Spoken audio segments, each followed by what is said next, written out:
بسم الله الرحمن الرحيم. الحمد لله ثم الصلاة والسلام على أشرف الأنبياء والمرسلين نبينا محمد وعلى آله وأصحابه أجمعين.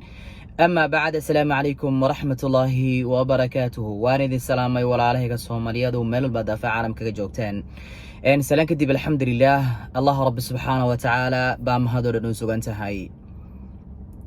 inta kadib insha Allah waxaan rabaa maanta in aan naftayda iyo naftiinaba ku baraarujiyo hal mowduuc oo runtii aad inoogu muhiim ah oo aan aadna uga caajisano ama uga cagajidno mar walba. runtii haddaan samayn lahayna dhib badan oo maanta ina haysta Ilaahay Rabbi subhanahu wa ta'ala dhinac nooga marin lahaa. mowduucaas wuxuu yahay ama arrintaas waxay tahay aan rabaa in aan nafteena ku baraarujiyo waxa loo yaqaano al-istikhara. استخارة شيء لو يقانو استخارتنا والله رب سبحانه وتعالى او اد ارنت هذا كلا تشنيسو إلهي او الله تشنيسو ماشات صاحب اما فاميل اما اهل اما داد كلا الله تشن لهيد إلهي رب سبحانه وتعالى الله تشنيسو ويه هداد جنعسي دونسو هداد جور دونسو هداد سفر دونسو هداد وحبرشد دونسو iyo hadaad arrimo walba oo maskaxdaada ka guuxaya aad doonayso inaad samayso waxaad samaynaysaa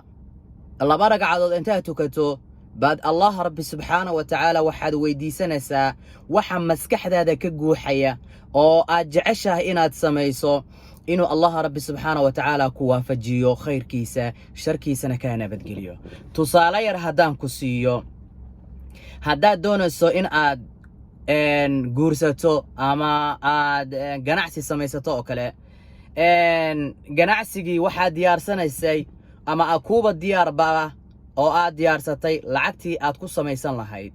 haddaad cid sheer la geli lahaydna qofkii aad sheerka la geli lahayd waad ballanteen waadna ku heshiiseen arrintaas. waxay marka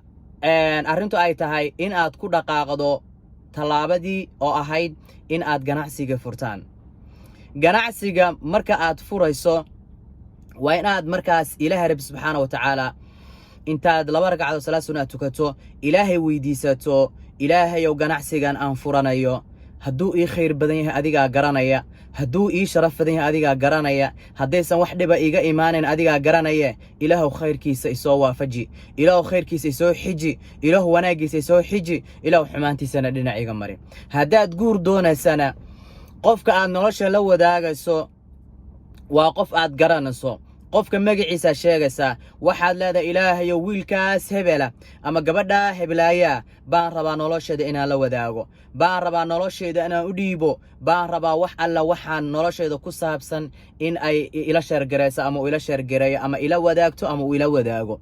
Ilaahayow haddii agtaada ay iiga khayr badan tahay inaan qofka nolosha la qaybsado, hadday agtaada iiga khayr badan tahay qofka noloshiisa inuu anigana igu soo biiro, Ilaahayow isku kaaya fududee, isku kaayana barakee, isku kaayana wanaaji baad leedahay. haddii agtaada uu nooga shar badan yahayna Ilaahayow Rabbi Raxmaano qalbigayga ka leexi, isagana kiisayga leexi. marka laba shay baad ku ogaan kartaa marka arrintaasi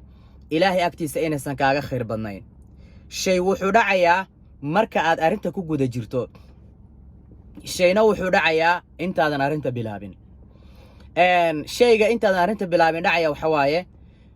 arrintan intaadan bilaabin qalbigaaga way ku weynayd, maskaxdaada way ku weynayd, habeen iyo maalin waxaa laga yaabaa inaad ku fakaraysay sidee arrintan u sameeyaa, sidee uga miro dhaliyaa. arrintii aad saa uga fakaraysay oo aad miro dhalinteeda iyo waxa la yiraahdo aad ka fakaraysay sidee arrintan aan ugu dadaalaa, maskaxdaada iyo qalbigaagaba way ka sii yaraanaysaa, way ka yaraanaysaa. waxaa laga yaabaa inaad nacdaba, waxaa laga yaabaa waji kale xun inaad ku aragto, waxaa laga yaabaa waxyaalo aad dhibsato in ay kaaga soo baxaan oo aad saa xogaa uga istaagto. arrinta markaad istikhaarada samayso, arrintaad istikhaarada u samaynaysaa haddaad aragto in aysan maskaxdaada markii hore maskaxdaada ku weynayd, markii dambana maskaxdaada ka yaraatay oo maskaxdaada jaceylkaad u haysay iyo hamigaad u haysay iyo dadaalkaad u haysay aadan u haynin haddaad aragto, waxaan ku leeyahay arrintaa ka istaag, Ilaahay agtiisa kaagama khayr badna. arrinta labaad oo aad ku ogaan karta waxay tahay arrinta markaa ku guda jirto oo aad rabto arrintii inaad ka miro dhaliso oo aad rabta tallaabadaad ku fekeraysa inaad qaado waxaa kugu soo baxaya waxyaalo badan oo arrintii aad yacni aysan kuu suurtagelaynin inaad samayso haddaad aragto tallaabo walba oo aad rabta inaad qaado oo meeshaad rabta inaad dhigto meel aan ahayn aad dhigayso ama yacni wax walba oo aad rabta inaad samayso inaysan kuu suurtagelaynin arrintaasna ilaahay agtiisa kaagama khayr badna ee ka istaag waayo ilaahay rabbi subxaana watacaala wuxuu kuu muujinayaa wuxuu ku tusayaa arrintan aad ku dhaqaaqayso inaysan agtiisa kaaga khayr badnayn marka ka istaag kana tanaasul insha allah istikhaarada waa shay aad iyo aad u wanaagsan waa shay qof walba wixii ilaahay agtiisa uga khayr badan uu ku garanayo intaasaan hadalkay ku soo koobaya wixii aan khalday naftayda shaydaan bay ka ahaadeen wixii aan saxayna allihii ii waafajiyey ayaa mahad oo dhan u sugnaatay wasubxaanaka allahuma wabixamdika watabaaraka ismuka watacaala jadduka walaa ilaaha gayruka wassalaamu calaykum waraxmat ullaahi wabarakaatuhu